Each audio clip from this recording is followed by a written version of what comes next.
నయవంచన. Hi friends, welcome back to our channel DS kids. ఈరోజు నేను మీకు ఒక మంచి కథ చెప్పడానికి సిద్ధంగా ఉన్నాను.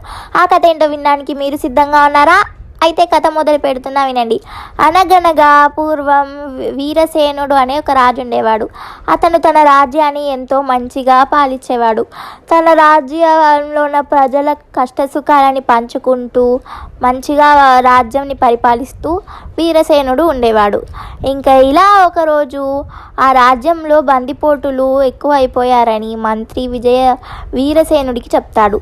ఇంకా వీరసేనుడు ఎలాగైనా బందిపోట్లని పట్టుకోవాలని భటులని పంపిస్తాడు. ఎంతోమంది సైనికులను కూడా పంపిస్తారు. కానీ ఎలాంటి ఫలితం లేదు. సైనికులు వెళ్ళి తిరిగి వచ్చి మళ్ళీ ఏమీ పట్టుకోలేకపోయాం మహారాజా బందిపోట్లని. వాళ్ళు మాకు చిక్కకుండా మాకంటే తెలివిగా దొంగతనాలు చేస్తూ ఉన్నారు, ప్రజల్ని చంపుతూ ఉన్నారు, మేమేమీ చేయలేకపోతున్నాం మహారాజా అని భటులు వెళ్ళొచ్చి చెప్పేవారు. ఇంకా వీరసేనుడు ఇది లాభం లేదు, ఇంకా నేనే రంగంలోకి దిగాలి అనుకొని అతను మారువేషంలో భటులతో పాటు రాజ్యంకి వెళ్తాడు. ఇంకా రాజ్యంకి వెళ్ళి భటులు ఎక్కువగా ఉండే భటులని ఎక్కువగా ఉంచుకోకుండా కాస్త దూరంగా పంపించి తను కొంచెం దాక్కుంటూ ఈ బందిపోటులు ఎక్కడ ఎక్కువ కలుసుకునేవారో ఆ స్థావరాలలో వీరసేనుడు ఉండేవాడు.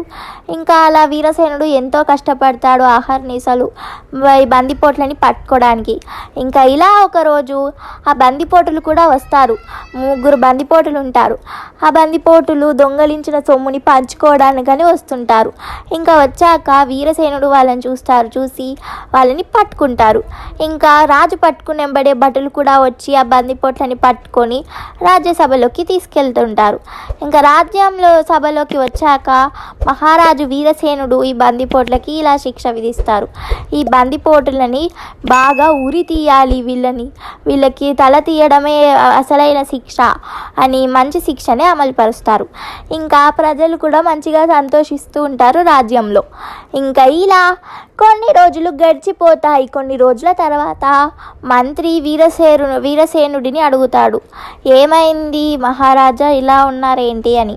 అప్పుడు వీరసేనుడు, ప్రజలు నా గురించి ఏమనుకుంటున్నారో తెలియడం లేదు మంత్రివర్య, మీరైనా చెప్పండి అని అంటారు.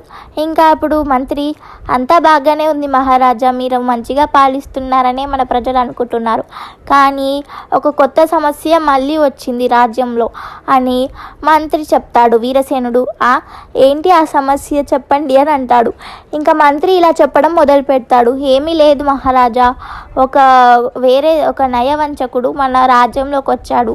అందరి ఇంట్లోకి వెళ్ళి నేను మీ దూర బంధువుని అని చెప్పి వాళ్ళ ఇంట్లో ఉండి బాగా తిని వాళ్ళతోని అన్ని సపరివార్యాలు చేయించుకొని వంటలు తిని బాగా వాళ్ళు పడుకున్నాక రాత్రి వేళ వాళ్ళ ఇంట్లో ఉన్న విలువైన వస్తువులను తీసుకొని వెళ్ళిపోతూ ఉన్నాడు. ఇలా నయవంచకుడు చాలామందిని మోసం చేశారు. ఇంకా ఈ విషయం చాలామంది మన రాజ్యంలోకి వచ్చి నాతో చెప్పారు కూడా. ఇది నేను మీకు చెప్తున్నాను మహారాజా, ఇప్పుడు వాళ్ళు చెప్పినది. ఇంకా ఇతను దొంగతనాలు కూడా చేస్తూ ఉంటున్నాడు. ఇతన్ని ఎప్పుడో పట్టుకోవాల్సింది, మీ వద్దకు రానివద్దనుకున్నాను. నేను ఇతన్ని పట్టుకోవడానికి ఎంతోమంది భటులను సైనికులను కూడా పంపించాను, కానీ వాళ్ళు కూడా ఏం చేయలేకపోయారు మహారాజా. ఇంకా అందుకే మీకు చెప్తున్నాను, దయచేసి క్షమించండి, నేను ఇతన్ని పట్టుకోలేకపోయాను అని మంత్రి చెప్తాడు. ఇంకా రాజు, పర్వాలేదులే మంత్రివర్య, నేనైనా వాడిని పట్టుకుంటాను అని రాజ్యంలోకి వెళ్తాడు. ఇంకా రాజ్యంలోకి వెళ్ళి ఎవరికి తెలియకుండా మారువేషంలో తిరుగుతూ ఉంటాడు రాజు రాజ్యంలో. అలా ఎన్నో రోజులు తిరుగుతూనే ఉంటాడు, చాలా కష్టపడతాడు కూడా. అయినా కూడా వాడు దొరకలేదు ఆ నయవంచకుడు.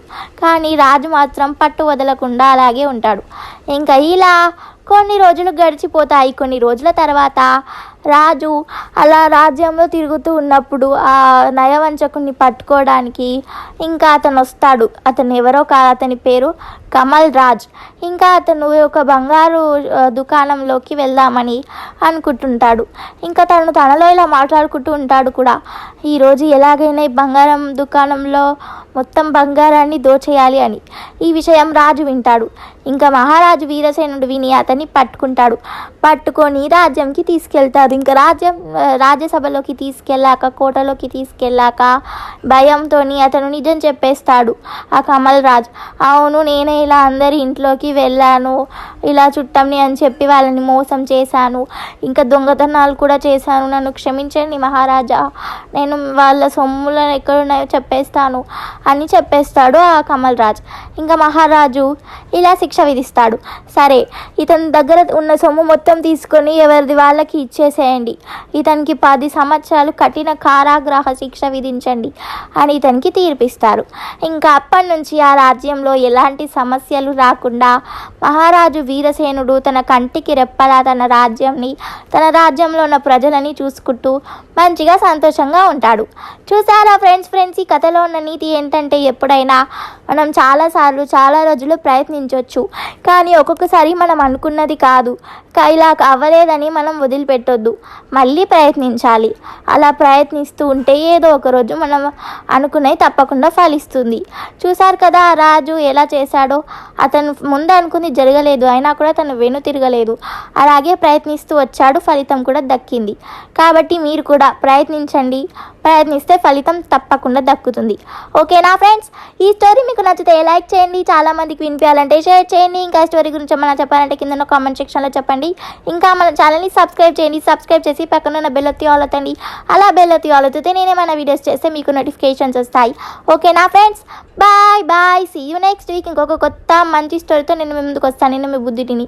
Bye, see you next week.